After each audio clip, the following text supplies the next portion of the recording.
first, I started in the backyard with family. It was a game that we always ended up playing alongside each other at big family events. We'd end up in the backyard and people sort of, a bit of banter and those sorts of things. But yeah, so it was a big part of my childhood. And one of my neighbours who lived opposite me invited me down to his club, and I suppose it was all sort of progressed from there. My first club was Northbourne Cricket Club.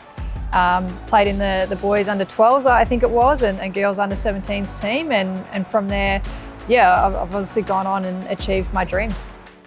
It was probably very different to what it is now. When I first started playing cricket, I was the only girl in a boys team, so that probably stood out in an all-boys competition. Not a lot of my friends played at school and those sorts of things, so it really was me pursuing a passion and something that I really enjoyed, and I didn't think too much of it at the time. I was always made to feel very welcome at the clubs that I was part of. But it's great now these days. There's all-girls competitions for young players who might want to get involved and bring some of their friends along. I absolutely love the stickers.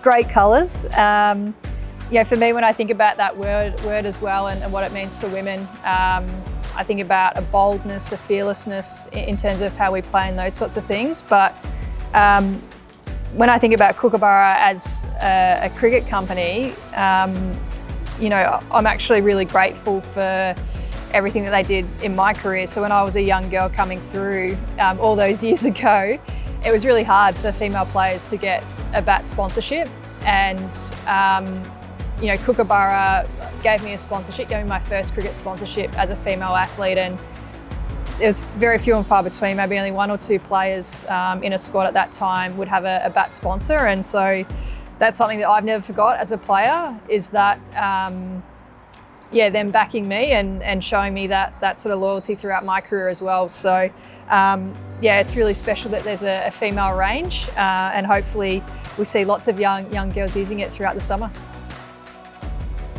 The advice that I would give would be to always enjoy what you do. I think fundamentally it doesn't matter what level you get to, that enjoyment, being able to laugh and I guess take in those moments and those special occasions is so important. Sometimes at the next level that can get lost when it's really intense or a really important match or situation, but fundamentally I think that's the most important thing. If you can bring enjoyment to the activity that you're doing, have a good time and a smile on your face, that's fundamentally the most important thing. Empower yourself to be your absolute best.